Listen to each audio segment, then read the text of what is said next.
ഞാൻ അജുവിനെ കുറിച്ച് കേട്ടുള്ള പല സിനിമകളുടെയും സ്ക്രിപ്റ്റ് അജു അങ്ങനെ വായിക്കാറില്ല.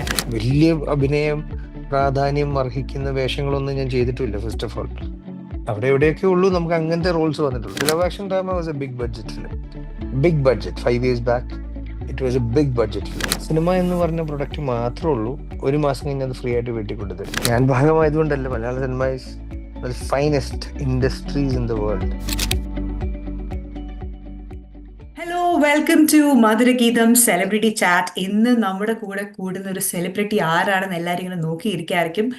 നമ്മളെ പല പല സിനിമകളിൽ നല്ലൊരു ഫ്രണ്ടായിട്ടും, പാറ വെക്കുന്ന ഫ്രണ്ടായിട്ടും, പോലീസ് ഓഫീസറായിട്ടും, ഫാമിലി മാനായിട്ടും ഒക്കെ ചിരിപ്പിക്കുകയും രസിപ്പിക്കുകയും ഒക്കെ ചെയ്യുന്ന very very talented actor, producer and singer Aju Varghese. Aju, welcome to Madhurageetham celebrity chat. Thank you Megha. അജുവിനെ ആക്ച്വലി ഞങ്ങൾക്ക് ഇവിടെ കിട്ടിയതിൽ, കാനഡയിലെ ഓഡിയൻസിന്റെ ഇടയിൽ കിട്ടിയതിൽ വളരെ വളരെ ഹാപ്പി ആയിട്ടിരിക്കുകയാണ്. എനിക്ക് പേഴ്സണലി ഭയങ്കര എക്സൈറ്റ്മെന്റാണ്. ബിക്കോസ് എൻ്റെ ഒരു സ്റ്റൈൽ ഓഫ് മൂവീസ് ഞാൻ കാണുന്ന കൂടുതലും കോമഡി, ആ ഒരു ലൈറ്റ് ഹാർട്ടഡ് മൂവീസ് ആണ്, ഫാമിലി മൂവീസ്. കാരണം ഒരു ദിവസം മുഴുവൻ ജോലിയൊക്കെ കഴിഞ്ഞ് വൈകുന്നേരം കാണാൻ പറ്റുന്ന ഒരു മൂവീസ് ഇങ്ങനെ ആയതുകൊണ്ട് തന്നെ അധികം തല പോകാൻ ഞാൻ ആലോചിക്കാത്തൊരു മൂവീസ് അതിലെല്ലാം ഇങ്ങനെ നിറഞ്ഞു നിൽക്കുകയാണ്. ഇപ്പൊ അടുത്തിടെ കാണുന്ന എല്ലാ മൂവീസിലും ഉണ്ട്. ആ ഒരു മൂവീസിന്റെ ഒക്കെ ഇടയ്ക്കിൽ നിന്നാണ് ഇപ്പൊ ഞങ്ങളോട് സംസാരിക്കുന്നത്. സോ എനിക്ക് പേഴ്സണൽ എക്സൈറ്റ്മെന്റും, എല്ലാവരും ഇങ്ങനെ അജുവിന്റെ വിശേഷങ്ങൾ കേൾക്കാൻ കാത്തിരിക്കുന്നു. സോ ദ ലേറ്റസ്റ്റ് വിശേഷം is the new web series, അല്ലെ, ലവ് അണ്ടർ കൺസ്ട്രക്ഷൻ. അപ്പൊ ഈ അതെ, മൂവീസ് 2024 ഒത്തിരി മൂവീസ് അഭിനയിച്ചതും ഞാൻ ഇങ്ങനെ ശ്രദ്ധിച്ചായിരുന്നു. ആ മൂവി, അതിന്റെ ബിസി, അതിന്റെ ഇടയിൽ എങ്ങനെയാണ് ഈ വെബ് സീരീസിലേക്ക് വന്നത്? ഇത് ഷൂട്ട് ചെയ്തത് 2023-ലാണ്. ഓക്കെ. ആം, ആ, ഒക്ടോബർ, എൻ്റെ ഓർമ്മ ശരിയാണെങ്കിൽ, നല്ല ഓർമ്മ. ആ, ഒരു വർഷം നമ്മൾ വെയിറ്റ് ചെയ്ത് ഇരുന്ന ആക്ച്വലി.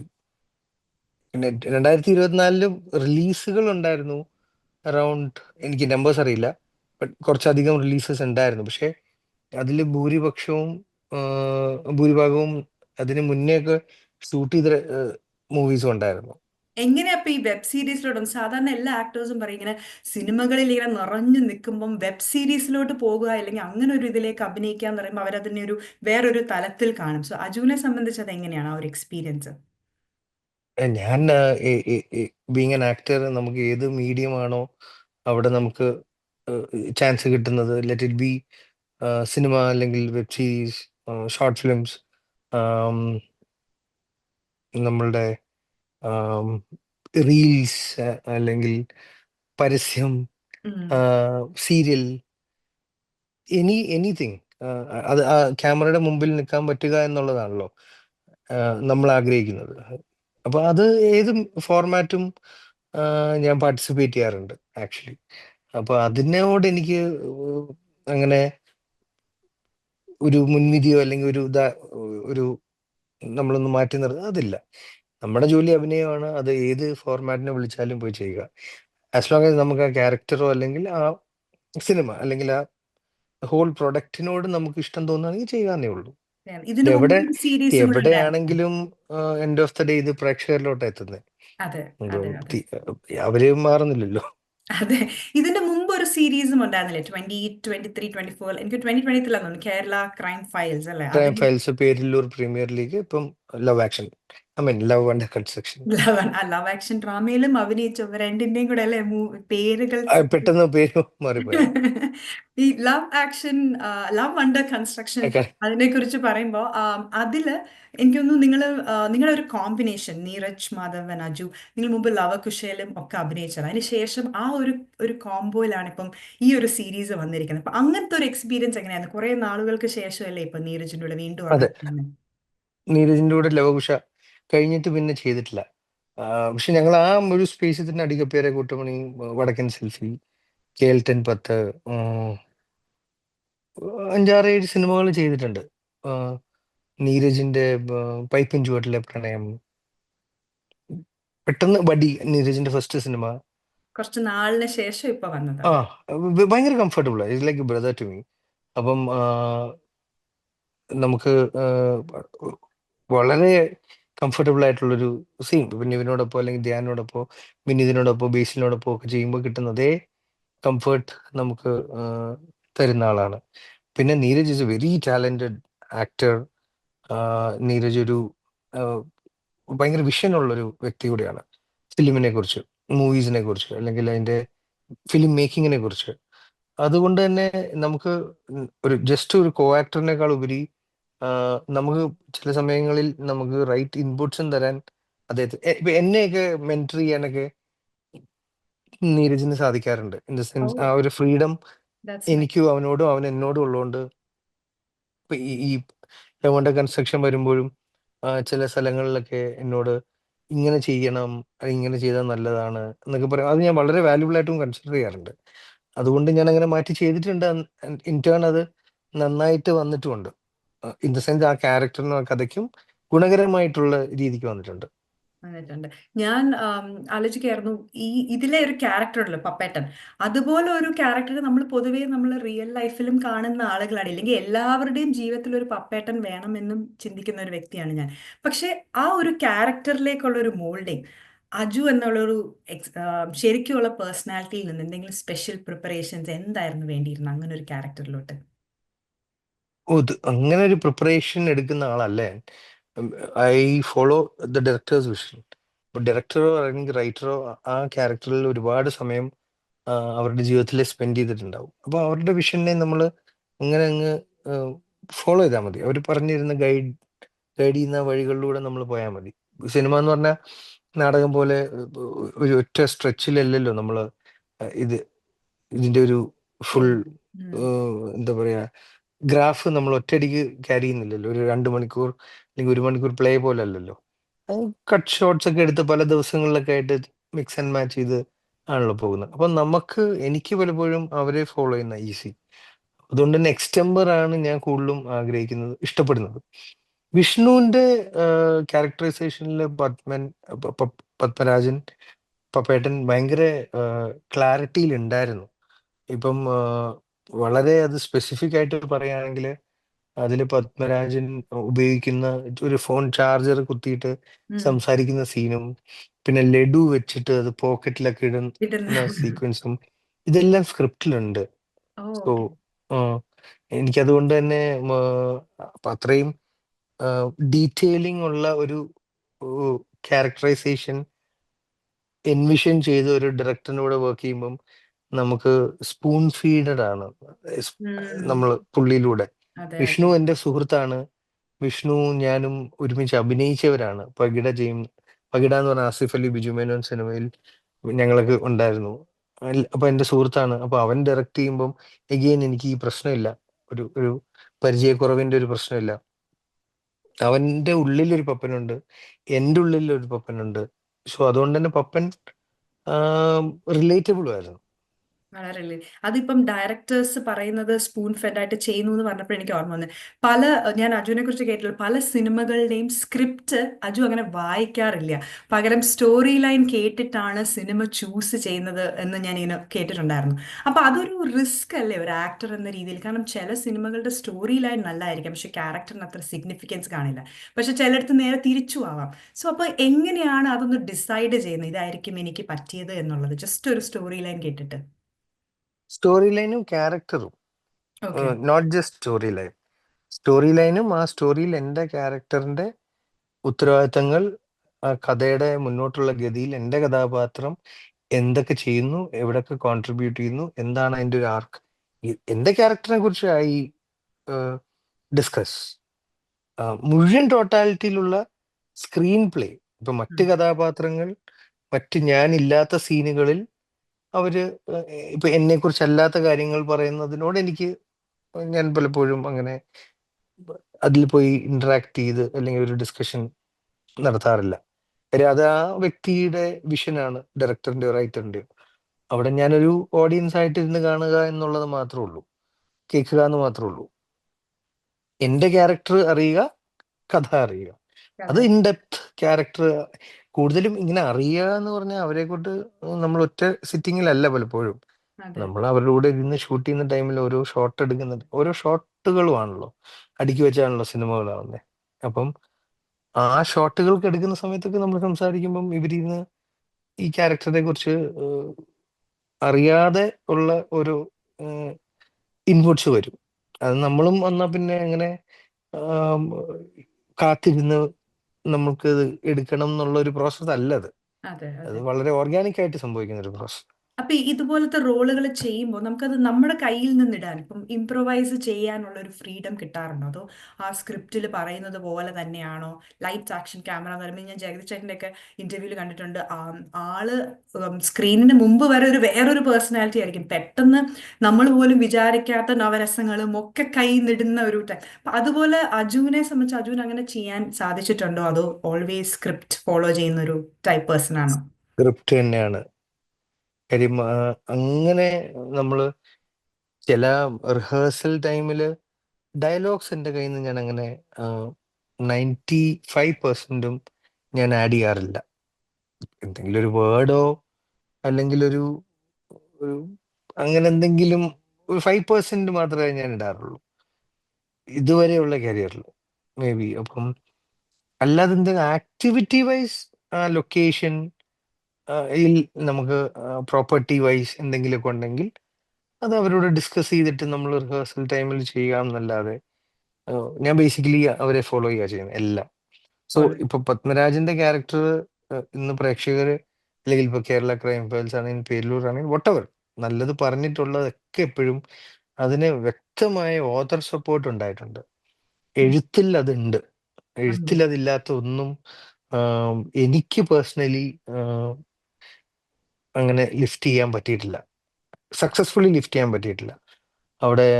ബിക്കോസ് അതിന് ഒരു എക്സ്ട്രാ ഓർഡിനറി ഒരു സ്വയം ഒരു വിഷൻ വേണം. ഒബ്സർവേഷൻ സ്കില്ല് നന്നായിട്ടുള്ളൊരു വ്യക്തിയായിരിക്കണം. ലൈഫ് എക്സ്പീരിയൻസ് നന്നായിട്ടുള്ള ഒരു വ്യക്തിയായിരിക്കണം. പിന്നെ അതിൻ്റെ കൂടെ തന്നെ നല്ല എക്സ്ട്രാ ഓർഡിനറി ടാലന്റും വേണം. ഇപ്പം നേരത്തെ പറഞ്ഞ ലെജൻഡറി പേര് ജഗദീഷ് സാറിനെ പോലെ ഒരാൾക്ക് അതെല്ലാം ഉള്ളത് കൊണ്ടാണ് അത് പോസിബിൾ ആവുന്നത്. ഉം.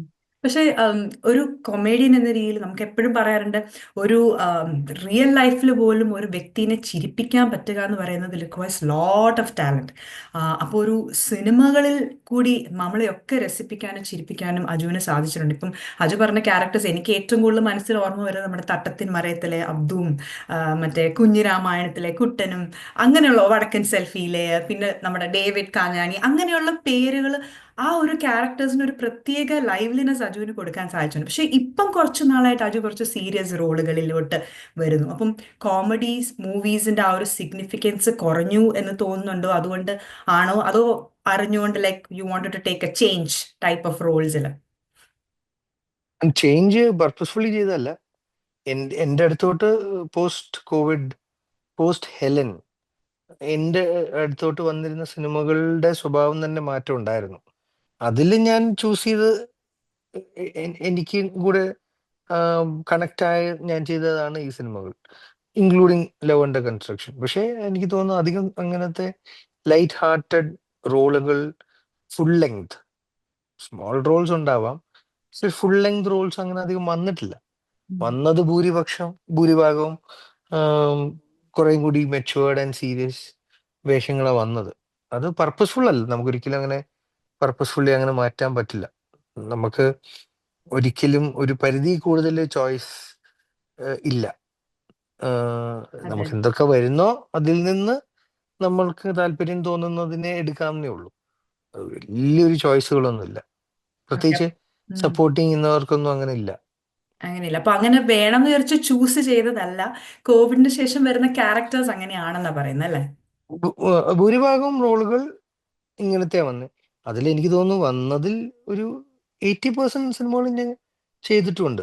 ഞാൻ ഈ ഒട്ടും എനിക്ക് മുന്നേ ഭയങ്കരമായി നമ്മൾ ചെയ്ത ഷെയ്ഡ്സ് ഉള്ളതോ അല്ലെങ്കിൽ നേരത്തെ ചോദിച്ച പോലെ നമ്മുടെ കഥാഗതിയിൽ ഉം. ഈ ക്യാരക്ടർ ഒരു കോൺട്രിബ്യൂഷനും നടത്തുന്നില്ലെങ്കിൽ മാത്രമേ ഞാനത് എന്താ പറയാ പിക്ക് ചെയ്യാതിരുന്നിട്ടുള്ളൂ. ഒക്കെയായിട്ടുള്ള. അല്ലെങ്കിൽ ഞാൻ 80% എൻ്റെ അടുത്ത് വരുന്നത് മുമ്പ് 100% ആയിരുന്നു. ടൈമും കൂടെ ബാലൻസ് ചെയ്യാൻ പറ്റിയില്ലെങ്കിൽ ഇപ്പൊ ഞാൻ ആ ചെറിയൊരു കുറവേ വരുത്തിയിട്ടുള്ളൂ. ഇപ്പം ആ ഒരു ക്യാരക്ടർ കാര്യം പറഞ്ഞപ്പോ ഇപ്പൊ ഓൾമോസ്റ്റ് 15 years ആയി അജു മൂവിയിലോട്ട് വന്നിട്ട് മലർവാടി ആർട്സ് ക്ലബ് മുതൽ ഇന്ന് വരെ അത്രയും വർഷത്തെ ആ ഒരു ഒരു കാലഘട്ടം. വർഷം കോവിഡ് കൊണ്ടുപോയി. ഓക്കെ.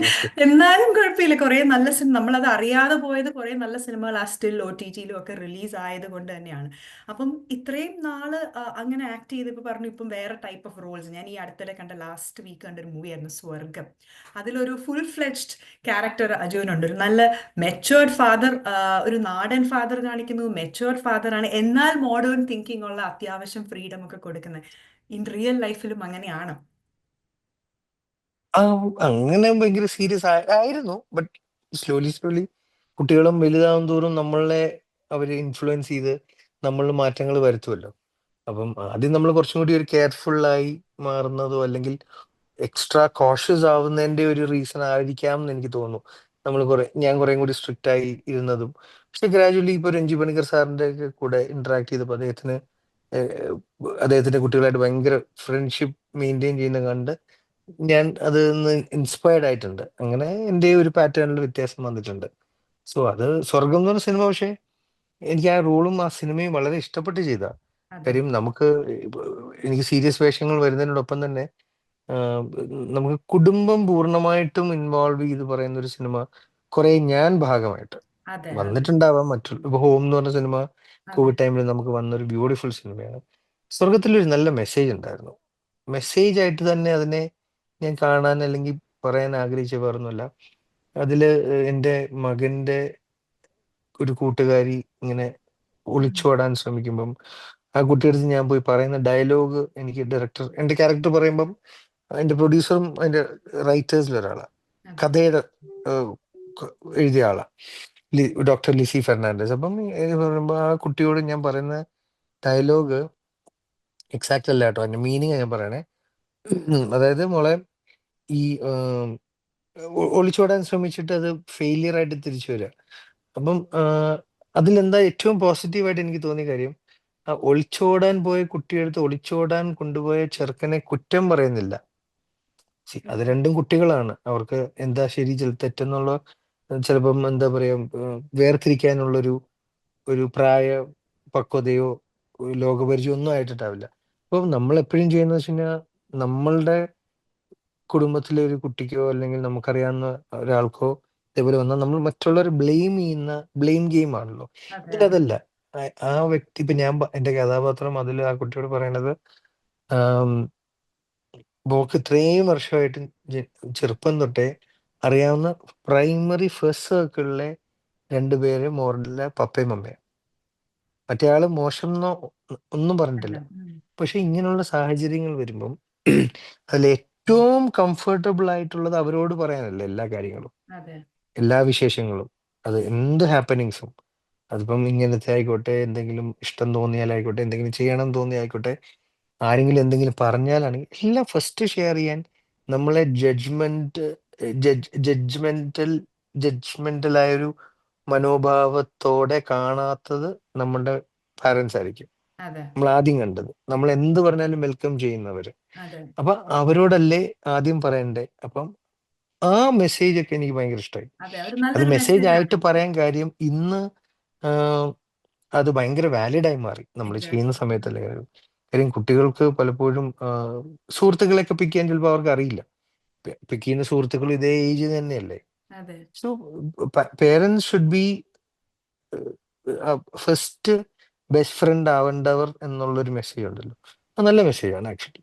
ആ ഒരു കാര്യം ന്യൂ നമ്മൾ ഏറ്റവും ജനറേഷൻ അല്ലേ. നന്നായി നമുക്ക് വേണ്ടി നല്ലത് കരുതുന്ന ലോകത്ത് എല്ലാവരുടെയും ഒരു പ്രൈമറി വ്യക്തി മാതാപിതാക്കളായിരിക്കുമല്ലോ. അതെ, അപ്പൊ ആ അതാണ് സ്വർഗം അങ്ങനെ പ്രത്യേകിച്ച്. നോക്കുമ്പം ഒരു ഭയങ്കര മീനിങ് ഫുൾ സിനിമയായിട്ട് എനിക്ക് അതുകൊണ്ട് ഞാൻ ചെയ്ത. അത് വളരെ ശരിയാണ്. കാരണം ഞാനും ഒരു അമ്മ തന്നെയാണ്. അപ്പം അതുകൊണ്ട് ആ ഒരു ന്യൂ ജനറേഷൻ കാലഘട്ടത്തിൽ കുട്ടികൾക്ക് പലപ്പോഴും പറഞ്ഞു കൊടുക്കാൻ പറ്റുന്ന നല്ല രീതിയിലൊരു മെസ്സേജ് തന്നെയാണ് അജു അതിലൂടെ ഒരു ഫാദർലി ഫിഗറിൽ കൺവേ ചെയ്തത്. സോ ആ മൂവി, അത് ആ ഒരു ക്യാരക്ടറിൽ പെട്ടെന്ന് ഞാൻ ഹലോ മമ്മി കണ്ടപ്പോൾ വേറൊരു ഡിഫറെൻറ്റ് പേഴ്സണാലിറ്റി അതിൽ വീണ്ടും ഒരു കോമഡി ക്യാരക്ടറിലോട്ട്.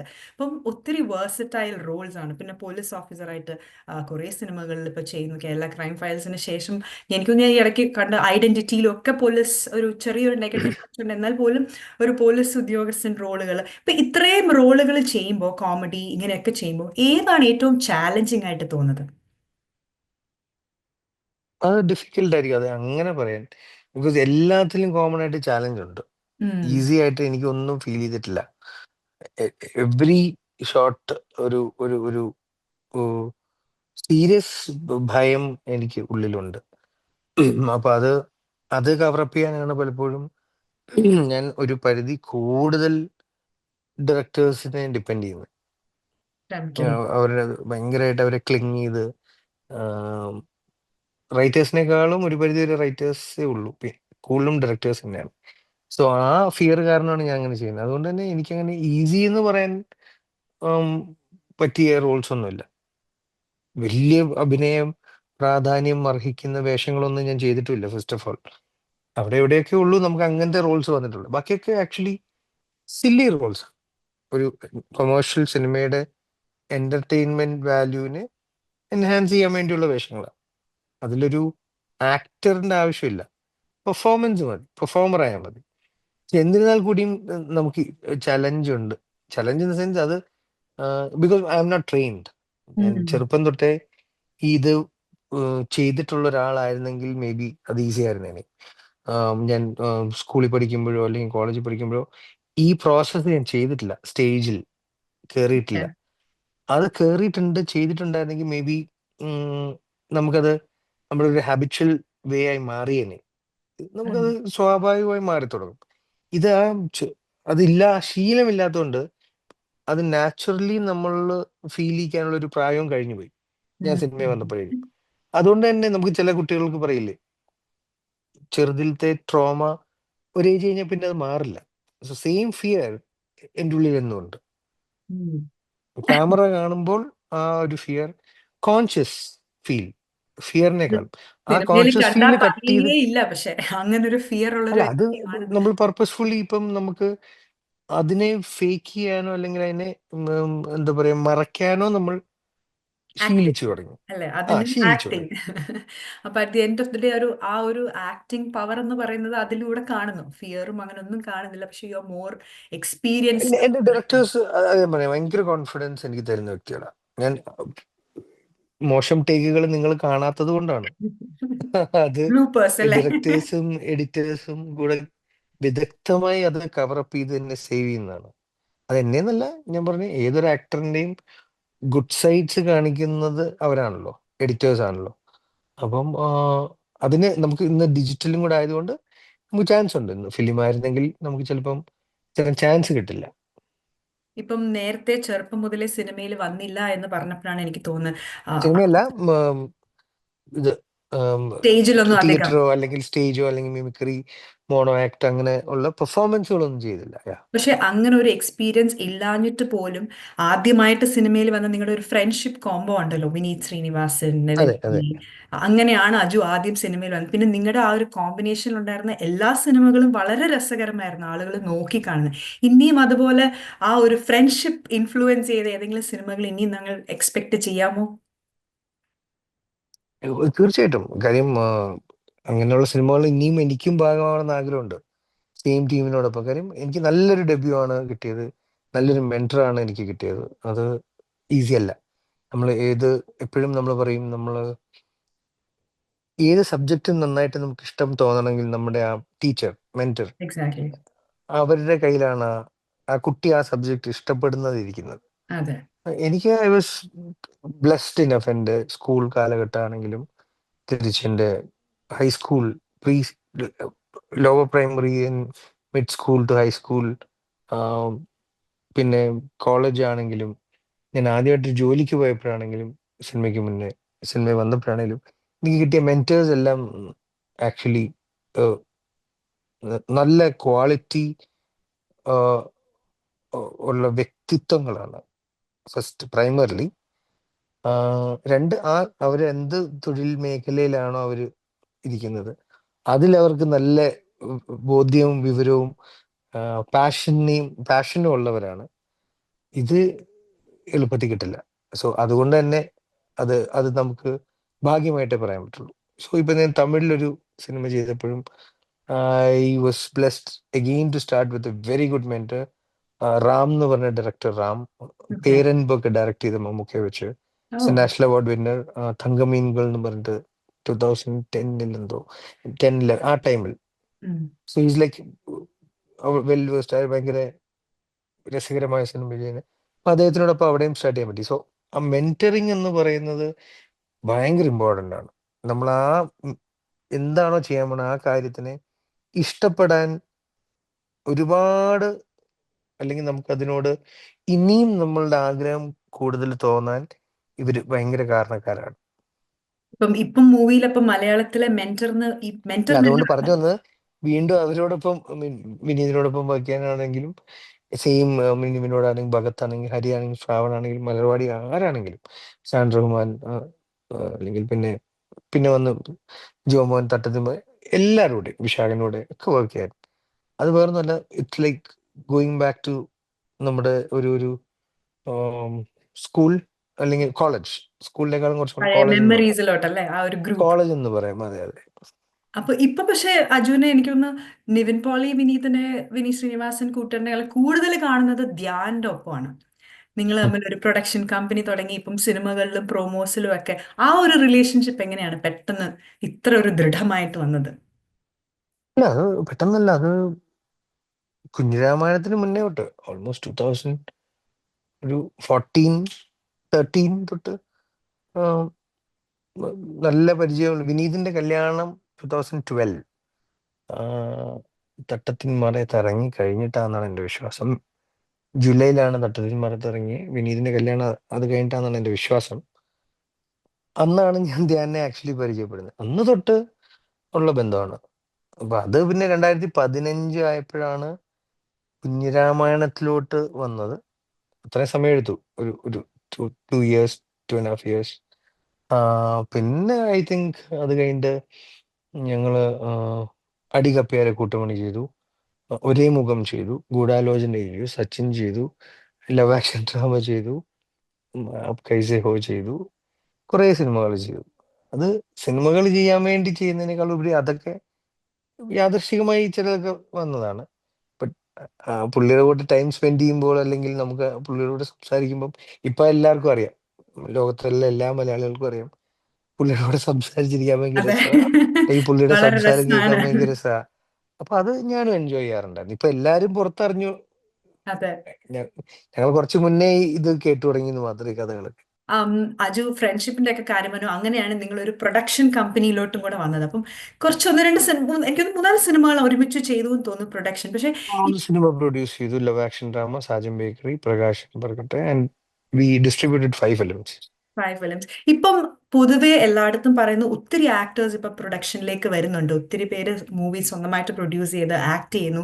പക്ഷെ ജനറലി പറയുന്നതാണ് ഒരു ബ്ലോക്ക് ബസ്റ്റർ മൂവിയൊക്കെ ആവണമെങ്കിൽ അതൊരു ബിഗ് ബഡ്ജറ്റ് സിനിമ ആ ഒരു ലെവലിലോട്ട് പോകുന്നു. അപ്പം ഒരു പ്രൊഡ്യൂസർ എന്ന രീതിയിൽ അത് എന്തുമാത്രം എഫക്റ്റ് ചെയ്യുന്നു ഇപ്പൊ അജുവിനെയും ധ്യാനെയും ഒക്കെ? മനസ്സിലായില്ല, എന്ന് സോ പറഞ്ഞാൽ. ഇപ്പം പൊതുവേ സിനിമകൾ ഒരു ബ്ലോക്ക് ബസ്റ്റർ മൂവി എന്ന ആ ഒരു തലത്തിലോട്ട് വരുന്ന എല്ലാം ഭയങ്കര ബിഗ് ബഡ്ജറ്റ് മൂവീസ് ആണ്. അപ്പോൾ ഒരു പ്രൊഡ്യൂസർ എന്ന രീതിയിൽ അത് നിങ്ങളെ അത് എഫക്റ്റ് ചെയ്യുന്നുണ്ടോ അതോ ഇല്ലയോ? അത്രയും സ്പെൻഡ് ഇല്ല, എടുക്കണം. ചെറിയ സിനിമകൾ ഓടി ബ്ലോക്ക് ബസ്റ്റർ ആവുന്നുണ്ട് ഇപ്പം. ഇപ്പം കിഷ്കിന്റെ കാരണം I don't think is a big budget സിനിമയാണെന്ന് എനിക്ക് ഫീൽ ചെയ്തിട്ടില്ല. ഭയങ്കര big budget so called. Romancham was decent budget. Premalu, ഇതൊക്കെ നോട്ട് ഹൈ ബഡ്ജറ്റഡ് സിനിമകളല്ല എൻ്റെ അറിവിൽ. പക്ഷെ ഡെഫിനറ്റ്ലി ബഡ്ജറ്റ് ആയിട്ടുണ്ട്. ഇന്ന് നമ്മൾ എടുക്കാൻ പോകുന്ന സിനിമയുടെ വിഷയം അനുസരിച്ചുള്ള ബഡ്ജറ്റ് നമ്മൾ മുടക്കണം എന്നേ ഉള്ളൂ. ഇപ്പം നമ്മളുടെ തീരുമാനമാണല്ലോ. നമുക്കിപ്പം ഒരു ഗ്രാമപ്രദേശത്തെ ഒരു നല്ല കഥ പറയാനാണെങ്കിൽ അതിനൊരു ബഡ്ജറ്റ് ആവത്തുള്ളൂ. പക്ഷെ നമ്മൾ അമേരിക്കയിൽ ഒരു കഥ പറയാൻ പോവാണെങ്കിൽ നാച്ചുറലി അതിന്റെ അനുസരിച്ച് അതിൻ്റെതായ ബഡ്ജറ്റ് മാറും. അതെ, നമ്മുടെ ചോയ്സാ. അത് അവരുടെ ഓരോരുത്തരുടെ കപ്പാസിറ്റി. ഇപ്പൊ love action drama was a big budget film. Big budget 5 years back it was a big budget film. ഇന്ന് നയൻതാരേനെയൊക്കെ ഇന്നും കൊണ്ടുവരും അല്ലേ? ഇന്നും ലവ് ആക്ഷൻ ഡ്രാമയുടെ budget is still big budget. ഉം. 5 വർഷം മുന്നേ നമ്മൾ ചെയ്തത്. So when it came to Sajan bakery അല്ലെങ്കിൽ പ്രകാശൻ ബർഗ്, it was like small budget films. അപ്പം അത് ഓരോരുത്തരുടെ ചോയ്സാ, പ്രൊഡക്ഷൻ ഹൗസസ് അല്ലെങ്കിൽ പ്രൊഡ്യൂസ് ചെയ്യുന്നവരുടെ. ഈ പ്രൊഡ്യൂസ് ആ ഒരു മേഖലയിലോട്ട് എന്താണ് കയറാൻ ഇൻട്രസ്റ്റ്? സാധാരണ ചിലർ പ്രൊഡ്യൂസ് ചെയ്യും, ചിലർ ഡയറക്ടർ ലെവൽ. ഇപ്പൊ ഇനി പ്രൊഡ്യൂസർ എന്നതിലേക്ക് അജു വന്നു, ഇനി നെക്സ്റ്റ് ഡയറക്ടർ ആണോ അതോ ഈ പ്രൊഡ്യൂസറിൽ നിൽക്കുകയാണോ, അതിലോട്ട് വല്ലൊരു ഇല്ല ഇല്ല, പ്രൊഡക്ഷൻ ഞാൻ ഓൾമോസ്റ്റ് ഫണ്ടാസ്റ്റിക്കില് നമ്മൾ വിശാഖ് സുബ്രഹ്മണ്യം എന്ന് പറഞ്ഞ നമ്മുടെ പാർട്ട്ണർ ഉള്ളതുകൊണ്ടാണ് അത് സ്മൂത്ത് ആയിട്ട് റൺ ആയത്. ബിക്കോസ് ധ്യാൻ്റെ എൻ്റെ ഒരു നേച്ചർ വെച്ചിട്ട് പ്രൊഡക്ഷൻ എന്ന് പറയുന്നത് നമ്മൾ ഒരു സബ്ജക്റ്റ് ചൂസ് ചെയ്ത് അത് ക്രിയേറ്റീവ്ലി മാത്രം അതിനെ എക്സിക്യൂട്ട് ചെയ്യാൻ പറ്റില്ല. അതിൻ്റെ ഒരു കൊമേഴ്സ് കൊമേഴ്സ് ഉണ്ട് അല്ലേ, ഒരു എക്കണോമിക്സ് ഉണ്ട് അതിന് അതെ, പുറകിൽ. ആ എക്കണോമിക്സിൽ ഞങ്ങൾക്ക് വലിയ ഇൻട്രസ്റ്റ് ഇല്ല. ഇൻ ദ സെൻസ് അതിൽ നമ്മൾ താല്പര്യം ജനിപ്പിക്കുന്നതല്ല. Figures, exactly. അതിന്റെ കണക്ക് കാര്യങ്ങൾ, അതൊരു നമ്മളുടെ പക്ഷെ അത് വിശാഖിന്റെ ഇഷ്ടപ്പെടുന്ന ജോലികളിലൊന്നാണ്. സോ നമ്മളുടെ സ്ട്രെങ്ത് വിശാഖിന്റെ ഒരു സപ്പോർട്ടായിരുന്നു. അങ്ങനെ ഒരു ബാക്ക്ഗ്രൗണ്ട് ഫണ്ടാസ്റ്റിക് കൂടെ വിശാഖിനുണ്ടല്ലോ അല്ലെ, മെറിലാൻഡ് ഉണ്ട് സിനിമയുടെ. അതെ. ഉണ്ട്. പിന്നെ he was handling serial production, മെറിലാൻഡിന്റെ സീരിയൽ പ്രൊഡക്ഷൻ ഒക്കെ വിശാഖ് ഹാൻഡിൽ ചെയ്യുന്നുണ്ടായിരുന്നു. അപ്പം അത് ഹ്യൂജ് ആയിട്ട് വിശാഖിന്റെ ഒരു പ്രസൻസ് ഫണ്ടാസ്റ്റിക്കിന്റെ ഒരു മേജർ സ്ട്രെങ്ത് ആയിരുന്നു. അപ്പൊ പിന്നെ നാച്ചുറലി ധ്യാനും ഞാനും ഇതില് അധികം അങ്ങനെ സമയം സ്പെൻഡ് ചെയ്യുന്നില്ല. വിശാഖ് അപ്പൊ നാച്ചുറലി മെറിലാൻഡ് സിനിമകളും ചെയ്യുന്നുണ്ട്. അപ്പൊ അതുകൊണ്ട് തന്നെ ഏഹ്, ഞങ്ങള് ഞാൻ ഇനി അധികം പ്രൊഡക്ഷനിൽ ഫോക്കസ് ചെയ്യുന്നില്ല എന്ന് ഉള്ള ഡിസിഷൻ എടുത്തായിരുന്നു ആക്ച്വലി. ബിക്കോസ് അതിൽ മാത്രമായിട്ട് ചെയ്യുവാണെങ്കിൽ ഞാൻ അതിൽ അഭിനയിക്കരുത്. അതെ, അഭിനയവും അതും കൂടെ ആക്ച്വലി ഞാൻ എൻജോയ് ചെയ്തില്ലായിരുന്നു. എൻജോയ് ചെയ്യില്ല. Okay. And I thought I invest more time concentrating അല്ലെങ്കിൽ ട്രൈയിങ് ടു ലേൺ ആക്ടിങ്. അത് ഇപ്പൊ നമുക്ക് അതിൽ ഒന്നും ആയിട്ടില്ല. അപ്പൊ നമ്മൾ എന്തെങ്കിലുമൊക്കെ ചെയ്തിട്ടാണെങ്കിൽ വേറെ ജോലി ചെയ്ത കാര്യമുണ്ട്. ഞാൻ വിചാരിച്ചു ഇപ്പം മാത്രമല്ല, ഇന്നിപ്പം ഡയറക്ടേഴ്സ്, ഇപ്പം ഞാൻ വർക്ക് ചെയ്യുന്ന അല്ലെങ്കിൽ വർക്ക് ചെയ്യാൻ ആഗ്രഹിക്കുന്ന ഇന്ന് ചുറ്റും സംഭവിക്കുന്ന സിനിമകൾ കാണുമ്പം ദ ആക്ടർ ഇൻ മീ അല്ലെങ്കിൽ the aspiring actor in me would love to explore അവരുടെയൊക്കെ കൂടെ സിനിമകളിൽ ഭാഗമാവണം, എന്തെങ്കിലും രീതിയിൽ അസോസിയേറ്റ് ചെയ്യണം എന്നുള്ള ആസ് ആൻ ആക്ടർ എന്നുള്ള ആഗ്രഹം. ഒരു ഭയങ്കര താല്പര്യം ഉണ്ട്. അപ്പൊ ഞാനിപ്പോൾ ഫോക്കസ് ചെയ്യുന്ന അതിൽ തന്നെ. അപ്പൊ അതുകൊണ്ടാണോ ഒരു ട്രയൽ എന്ന രീതിയിൽ സിംഗിങ്ങിലും കൂടെ കയറിയത്? ഒരു പാട്ടും പാടിയില്ലേ ഇടയ്ക്ക് ഗുരുവായൂരമ്പലം Yeah, നടയിൽ? വളരെ എന്താ പറയുക, ആക്സിഡന്റലി സംഭവിച്ചാണ്. അഭിനയിച്ച് കഴിഞ്ഞപ്പോൾ അത് കണ്ടപ്പം അതിന്റെ ലൈൻസ് ഭയങ്കര ഇൻട്രസ്റ്റിംഗ് ആയിട്ട് തോന്നി. ആൻഡ് ആ ലൈൻസ് എനിക്ക് ഭയങ്കര ആഹ്, നമുക്ക് നമുക്ക് ഇഷ്ടം മീനിങ് ഫുൾ ആയിട്ട്. തോന്നിപ്പോയില്ലേ. ഉം. മീനിങ് ഫുൾ, അത് കൊമേഴ്ഷ്യലും ആണ് ആ ലൈൻസ്. എന്നാൽ അറ്റ് ദ സെയിം ടൈം അത് ഗുരുവായൂർ നമ്മുടെ ആഹ്, ഒരു ഭക്തിഗാനത്തിന്റെ ഫീലും ഉണ്ട്. ഉണ്ട്. ഇത് രണ്ടും കൂടെ എളുപ്പമല്ല കിട്ടാൻ. അപ്പൊ അതെ. അതിൽ ഒന്ന് ട്രൈ ചെയ്യാമെന്ന് ചോദിച്ചപ്പം വിപിനാണെങ്കിലും അങ്കിതാണെങ്കിലും പ്രൊഡക്ഷൻ ആണെങ്കിലും അത് അവരുടെ സപ്പോർട്ട് ഹ്യൂജ് ആയിരുന്നു. അപ്പൊ അതുകൊണ്ട് ഐ ട്രൈഡ് അങ്ങനെ.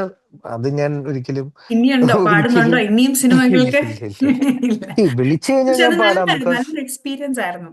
അത് നല്ല എക്സ്പീരിയൻസ് ആയിരുന്നു. എനിക്ക് അതൊരു നല്ല എക്സ്പീരിയൻസിനേക്കാൾ അതൊരു നല്ല, നമ്മൾ ഭയങ്കര ആഗ്രഹിച്ച് കൊതിച്ചൊരു സാധനം. ചെയ്യാം. നമുക്ക് ഇഷ്ടമുള്ള എല്ലാവർക്കും പാട്ടുകൾ, അതെ. പാട്ട് അത് പാടാനും ഒരിക്കലും ഞാൻ ഡാൻസ്. തുടരാൻ വെച്ചിട്ടുള്ള ഒരു കാര്യമൊന്നുമല്ല. ആക്ച്വലി അത് പറഞ്ഞപ്പോഴാണ് ഞാൻ അജുവിന്റെ ഒരു ഡാൻസിങ് ആയിട്ടുള്ള ഒരു മൂവീസ് എനിക്ക് ഇപ്പൊ ഓർമ്മയില്ല. പാട്ട് കേട്ടു, അങ്ങനത്തെ ഏതെങ്കിലും മൂവീസ്, ഒരു കൊമേഴ്ഷ്യൽ മൂവീസ് ഏതെങ്കിലും താല്പര്യമുണ്ട് ഡാൻസറും കൂടെ ആയിട്ടുള്ള ഇല്ല സോങ് ഇല്ല ഇല്ല. സീക്വൻസിൽ? ഡാൻസ്, ആ ഞാൻ വടക്കൻ ഡാൻസർ അല്ല. സെൽഫിയിലുണ്ടല്ലേ ഒരു ചെറുതായിട്ടൊരു. സിനിമ ചെയ്തിട്ടുള്ള സിനിമകളിൽ സ്റ്റെപ്പ് വെക്കാൻ എന്തെങ്കിലും അങ്ങനെ സോങ് വരുമ്പോൾ നാച്ചുറലി നമുക്ക് അതിൽ പാർട്ടിസിപ്പേറ്റ് ചെയ്യേണ്ടി വരും. അതെ. അടികപ്പേരെ കൂട്ടമണി അല്ലെങ്കിൽ ലവകുശയിലോ അല്ലെങ്കിൽ വടക്കൻ സെൽഫി, കുഞ്ഞിരാമായണം, അപ്പോൾ ലവ് ആക്ഷൻ ഡ്രാമ കുടുക്ക്, അതൊക്കെ ഒരു ഡാൻസ് ഒന്നും പറയാൻ പറ്റൂല. അതൊരു ആ ഫ്രണ്ട്ഷിപ്പിന്റെ ഒരു എൻജോയ്മെന്റ്. എൻജോയ്മെന്റ്. ഇനി ഡയറക്ഷനിലോട്ടുണ്ടോ? ഇത് എന്റെ മനസ്സിൽ അങ്ങനെ ഒരു പ്ലാനേ ഇല്ല. ഇപ്പം ഈ ഒ ടി ടിയിൽ ഒത്തിരി മൂവീസ് ഇറങ്ങുന്നില്ലേ, അപ്പൊ അത് ഒരു ആക്ടർ എന്ന രീതിയിലോ പ്രൊഡ്യൂസർ എന്ന രീതിയിലോ അതൊരു ട്രെൻഡ് ആയിട്ട് കാണുന്നുണ്ടോ, അതൊരു എന്താ പറയാ, നിങ്ങൾക്ക് അതൊരു ചാലഞ്ച് ആണോ, അങ്ങനെ ഒരു തിയേറ്ററിൽ നിന്ന് ഒ ടി ടിയിലോട്ടൊക്കെ വരുന്നത് കൊണ്ട്? തിയേറ്ററിൽ നിന്ന് O T O T T ടിയിലോട്ട് പ്ലാറ്റ്ഫോമിലേക്ക് ഇപ്പൊ ഒത്തിരി മൂവീസ് റിലീസ് ആവുന്ന ഒ ടി ടി പ്ലാറ്റ്ഫോമിലാണ്. സോ അപ്പോൾ ഈ ഡയറക്റ്റ് റിലീസോ? റിലീസസ് എല്ലാം, അപ്പൊ അത് ഈ ആക്ടറും പ്രൊഡ്യൂസർ എന്ന രീതിയിലൊക്കെ അതൊരു ബുദ്ധിമുട്ടാണോ അതോ അതൊരു നല്ലൊരു പോസിറ്റീവ് ഇതിലായിട്ട് കാണുന്നു, ട്രെൻഡ് ആയിട്ട് കാണുന്നുണ്ടോ? തിയേറ്റേഴ്സിൽ ഉള്ള സിനിമകൾ തിയേറ്റേഴ്സിൽ വന്ന് പ്രേക്ഷകർ കാണുന്നുണ്ട്. അവർക്ക് തന്നെ ഇപ്പം ഒരു പ്രൊജക്ടിന്റെ ടീസറോ അല്ലെങ്കിൽ ട്രെയിലർ കാണുമ്പം ഡിസൈഡ് എനിക്ക് തിയേറ്ററിൽ കാണണോ OTT കാണണോ എന്നുള്ളത് വെരി ക്ലിയർ അബൌട്ട് ഇറ്റ്. പിന്നെ ഡയറക്റ്റ് OTT റിലീസസ് ഉണ്ട്. ഉണ്ട് അതിനൊരു ഉണ്ട്. ക്രൗഡ് ഉണ്ട്. നമ്മളിപ്പോ എത്രയോ സബ്സ്ക്രിപ്ഷൻസ് ഒക്കെ എടുത്ത് നമ്മൾ ഉൾപ്പെടെ, ഞാൻ ഉൾപ്പെടെ, സിനിമയിൽ പ്രവർത്തിക്കുന്നവരുൾപ്പെടെ, തിയേറ്റർ ഓണേഴ്സ് ഉൾപ്പെടെ അല്ലെങ്കിൽ തിയേറ്റർ ജീവനക്കാർ ഉൾപ്പെടെ OTT സബ്സ്ക്രിപ്ഷൻസ് ഇല്ലേ? ഉണ്ട്. അപ്പൊ പിന്നെ അതും നമുക്ക് യൂട്യൂബില്ലേ, നമ്മൾ യൂട്യൂബിൽ ഓരോന്ന് കാണുന്നില്ലേ? OTT സിനിമകൾ കാണാൻ പറ്റും. തിയേറ്ററും നിലനിൽക്കും, ഇതും നിലനിൽക്കും. കാര്യം ആ, ഓരോ സ്പേസ് ആണ്, വേറെ വേറെ ഫോർമാറ്റ്സ് ആണ്. ഉം, ഒരിക്കലും OTT അല്ലെങ്കിൽ വെബ് സീരീസ് ഫോർമാറ്റ് എന്ന് പറയുന്നത് കുറച്ചും കൂടി ഞാൻ പറഞ്ഞ എനിക്ക് മനസ്സിലാക്കിയത് ഒരു ടെസ്റ്റ് ഫോർമാറ്റ് പോലെയാണ്. ഉം. സിനിമ എന്ന് പറഞ്ഞു കഴിഞ്ഞാൽ ഒരു 1 ഡേ ഫോർമാറ്റ് പോലെയാണ്. ഓക്കെ. രണ്ട് ഫോർമാറ്റ് ആണ്. പിന്നെ ആ കോവിഡ് കഴിഞ്ഞതിന് ശേഷം എന്തോന്നു ഒത്തിരി ആളുകൾ ഇപ്പം OTT പ്ലാറ്റ്ഫോമിൽ മൂവി ഇറങ്ങാൻ വേണ്ടി റിലീസ് ആവും, ചിലപ്പോൾ തിയേറ്ററിൽ പോയി കാണാം. പക്ഷെ ചില ബിഗ് കൊമേഴ്ഷ്യൽ സിനിമകളൊക്കെ കാണുമായിരിക്കാം തിയേറ്ററിൽ, പക്ഷെ ചിലതൊക്കെ നമ്മളിങ്ങനെ വെയിറ്റ് ചെയ്യും, ഓക്കെ എന്തായാലും ഒരു 1 വീക്ക് കഴിഞ്ഞ് OTT വരുമല്ലോ. അപ്പം ഞങ്ങൾ ചിലപ്പോൾ ആലോചിക്കാറുണ്ട് അതൊരു ഡിസഡ്വാൻറ്റേജ് ആണോ ഒരു ആക്ടർ ഈ എന്ന അടുത്ത ആമീർ ഖാൻ അദ്ദേഹം പറഞ്ഞ ഒരു ഇന്റർവ്യൂവില് ഒരു സെയിങ് ഭയങ്കര, അദ്ദേഹവും ജാവേദ് അക്തർ സാറും ആമിർ സാറും കൂടി ഇരുന്ന് പറഞ്ഞ ഒരു കോൺവെർസേഷനിൽ അദ്ദേഹം പറഞ്ഞത്, എക്സാമ്പിൾ പറഞ്ഞ ഭയങ്കര രസകരമായിട്ടായിരുന്നു. ഏതൊരു കമ്പനി ഒരു പ്രൊഡക്റ്റ് ഉണ്ടാക്കും, ആ പ്രൊഡക്റ്റിന് ഒരു വിലയിടും, അത് മാർക്കറ്റിൽ വരും. ആ വിലയ്ക്ക് ഉള്ള കസ്റ്റമേഴ്സിന്റെ ആ വില തരാനില്ലെങ്കിൽ ആ പ്രൊഡക്റ്റ് കടയിലിരിക്കും. അതെ. സിനിമ എന്ന് പറഞ്ഞ പ്രൊഡക്റ്റ് മാത്രമേ ഉള്ളൂ, 1 മാസം കഴിഞ്ഞ് അത് ഫ്രീ ആയിട്ട് വീട്ടിൽ കൊണ്ടുതരും. അതെ. അപ്പൊ അത് നമ്മൾ എവിടെയോ കാശ് കൊടുത്തിട്ടുണ്ട് സബ്സ്ക്രിപ്ഷനിലൂടെയൊക്കെ, പക്ഷെ അതെ അതെ. പക്ഷെ ഡയറക്റ്റ് അറിയുന്നില്ല, പ്രത്യക്ഷത്തിൽ അറിയില്ല. നമ്മളത് വിചാരിക്കുന്നത് ഇതിപ്പോ ഇല്ലെങ്കിലും 1 മാസം കഴിഞ്ഞ് നമുക്ക് ഫ്രീ ആയിട്ട്, അതൊരു പരിധി വരെ അദ്ദേഹം പറഞ്ഞിട്ടുണ്ട് വെച്ചിട്ട് ഞാനത് ചിന്തിച്ചു. ശരിയാണ്. അപ്പൊ അതിന് കുറച്ചും കൂടി ഒരു ടൈം കൊടുത്താൽ ചിലപ്പം കുറച്ചുകൂടെ തിയേറ്ററിൽ വന്ന് കാണാനുള്ള ഒരു താല്പര്യം കൂടുതൽ ഉണ്ടാവാം. ഇനി ഉടനെ ഒന്നും അടുത്ത് വരില്ലെങ്കിൽ എന്ന്, ഇത് സിനിമ മിസ്സായി പോകണ്ടല്ലോ, ഭയങ്കര അഭിപ്രായം വരുന്ന പടങ്ങൾ അല്ലെങ്കിൽ ഭയങ്കര ഇതൊക്കെ വരുമ്പം ചിലപ്പം, പക്ഷെ അത് എത്ര പേഴ്സൻറ്റേജ് ഉണ്ടെന്നുള്ളതൊന്നും എനിക്കറിയില്ല കേട്ടോ. പക്ഷെ അറിയില്ല. എനിക്ക് ആ എക്സാമ്പിൾ ഭയങ്കര രസകരമായിട്ട് തോന്നി, അതുകൊണ്ട് ഞാൻ റീകോട്ട് ചെയ്തേ ഉള്ളൂ. That's interesting. ഒരു ഡ്രീം റോൾ അങ്ങനെ ഉണ്ടോ? ഇല്ല, ഇല്ല. ഇല്ല, അങ്ങനെ ഡ്രീം റോളായിട്ടൊന്നും. ഇല്ല, ഇത് എനിക്ക് ഏതെങ്കിലും ഒരു ക്യാരക്ടറോ ഒരു സിനിമയോ കണ്ടപ്പോൾ ഇങ്ങനെ നമുക്ക് തോന്നില്ല, അയ്യോ ഇത് എനിക്ക് ചെയ്യാൻ കിട്ടിയിരുന്നെങ്കിൽ എന്ന്. അങ്ങനെ എന്തെങ്കിലും ഒരെണ്ണമുണ്ടോ ഒരു ക്യാരക്ടർ? ഓ, ആക്ച്വലി ചിന്തിച്ചിട്ടില്ല അങ്ങനെ. വേറെ ഒരു സിനിമ കാണുമ്പം വളരെ ഞാൻ ഡിപ്ലോമാറ്റിക് ആയിട്ട് ആൻസർ പറയുന്നു. ആ അല്ല, ആ സിനിമ കാണുമ്പം അതിലിപ്പം ഫോർ എക്സാമ്പിൾ ഇപ്പം മറ്റൊരു സിനിമ കാണുമ്പോൾ ആ സിനിമയിൽ ഏതെങ്കിലും കഥാപാത്രം നമുക്ക് ചെയ്തിരുന്നാൽ കൊള്ളാമെന്നല്ലേ. ആ, ആക്ച്വലി അങ്ങനെ തോന്നിയിട്ടില്ല. അങ്ങനെയില്ല. ഓക്കെ. അപ്പം ഇല്ല, ഏത് ടൈപ്പ് റോളിനും റെഡി ആണ് അല്ലേ? അങ്ങനെ ഒരു ചിന്തയാണ് നമുക്ക് അങ്ങനെ ഒരു ക്യാരക്ടർ. ഇൻസെക്യൂരിറ്റി ഞാൻ കീപ്പ് ചെയ്തിട്ടില്ല ബേസിക്കലി. അത് കിട്ടിയിരുന്നെങ്കിലോ അല്ലെങ്കിൽ ഇന്ന സിനിമ, ഇല്ല. No.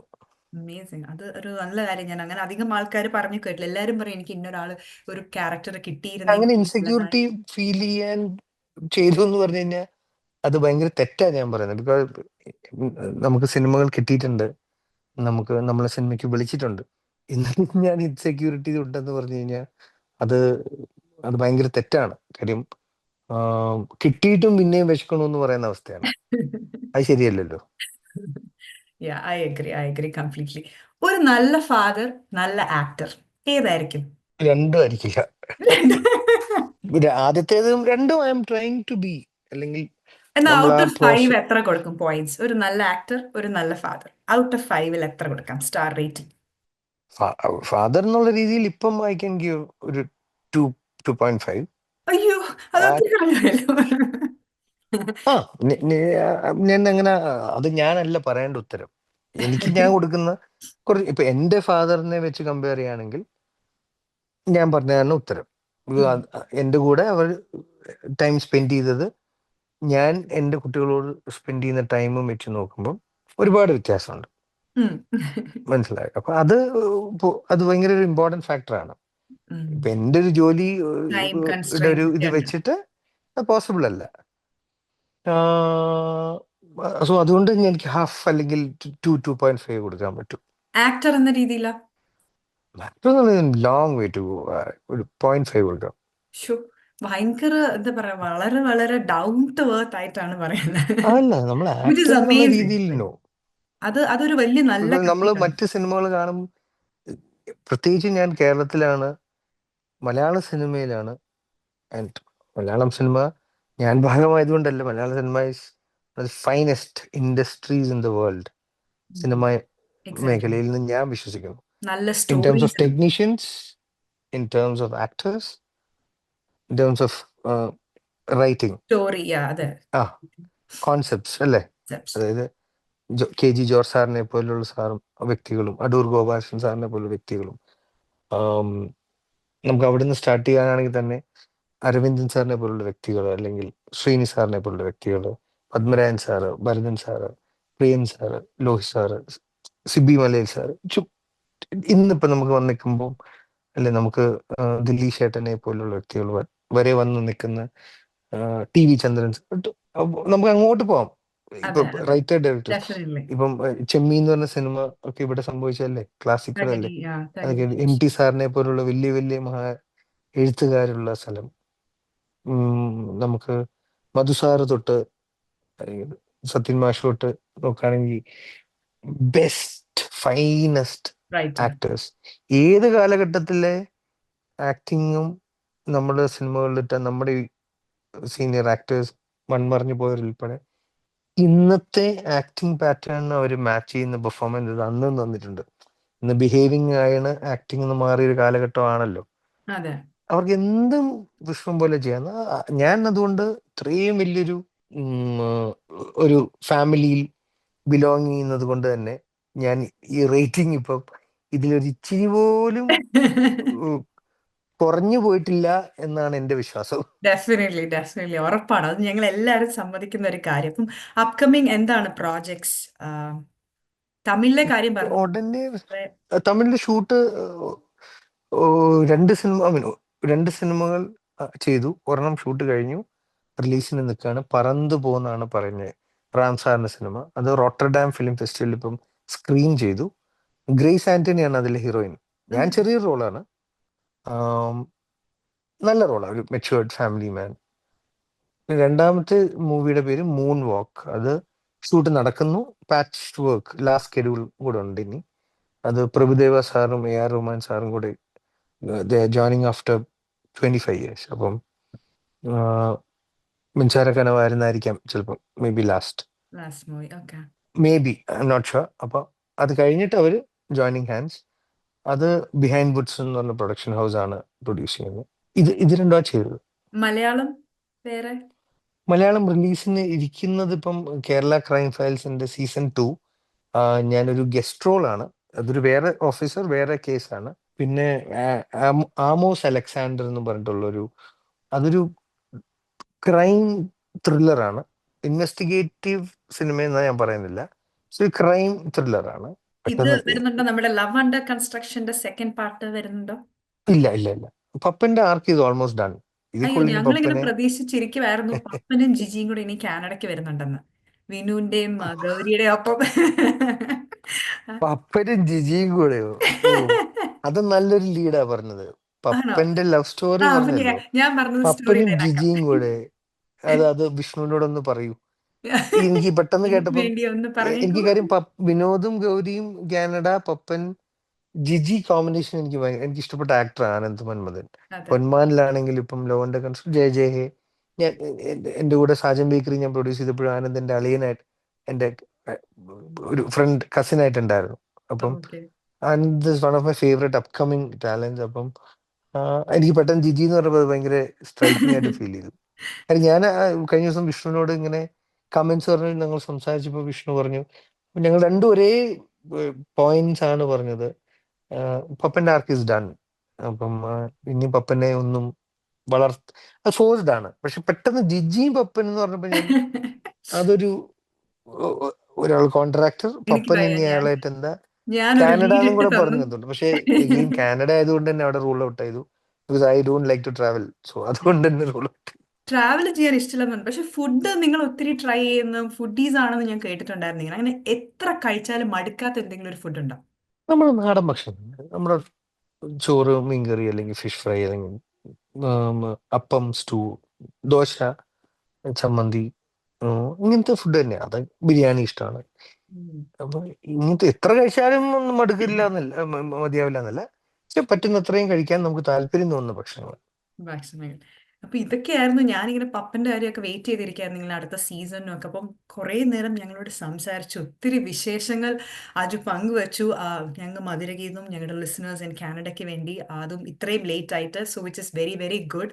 Thank you very much for being with us. Thank അപ്പൊ യു. ഇനിയും പുതിയ പുതിയ സിനിമകൾ തമിഴിലും ഹിന്ദിയിലും ഒക്കെ അവസരങ്ങൾ ഉണ്ടാവട്ടെ. അജു പറഞ്ഞ പോലെ നല്ല നല്ല ക്യാരക്ടേഴ്സ് ചെയ്യാൻ, അജുവിന് ഇഷ്ടമുള്ള പോലത്തെ ക്യാരക്ടേഴ്സും ഇനിയും തുടർന്ന് പഠിക്കാനും ഒക്കെ അവസരം ഉണ്ടാക്കും. Thank you very much for joining thank you us വേങ്ക. Thank you. And all the best. Thank you. എന്തെങ്കിലും ഞങ്ങളുടെ ലിസണേഴ്സിന് പറയാനുണ്ടോ?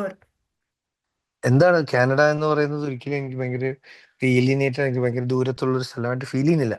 ഇപ്പൊ എല്ലാവരും ഡിജിറ്റലി കണക്റ്റഡ് ആയതുകൊണ്ടായിരിക്കാം. പണ്ട് നമുക്ക് ചെറുതിലെ നമ്മൾ അമേരിക്ക എന്ന് പറയുന്നത് പോലെയോ കാനഡ അല്ലെങ്കിൽ ദുബായ് എന്ന് പറയുന്ന പോലെ ഒരു ദൂരം ഇന്ന് നമുക്ക് ഫീൽ ചെയ്യാറില്ല.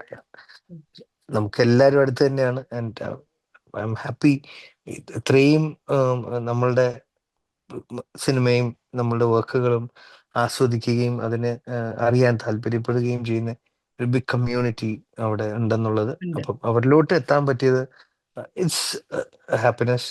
വിശേഷങ്ങൾ പങ്കുവെക്കാൻ പറ്റിയതിലും ഐ റിയലി ഹോപ്പ് ഈ ഒരു കോൺവെർസേഷൻ നിങ്ങൾക്ക് ബോറടിക്കാതിരിക്കട്ടെ. നോ നോ നോ, ഏതായാലും absolutely. It was so much fun talking. സമയം പോയത് ഞാൻ ഒട്ടുമേ അറിഞ്ഞില്ല. ഞാനൊരു 10 മിനിറ്റ് ഒക്കെ ആയിരിക്കും അജുവിന്റെ കിട്ടുക എന്ന് കരുതി. But you are so so nice of U.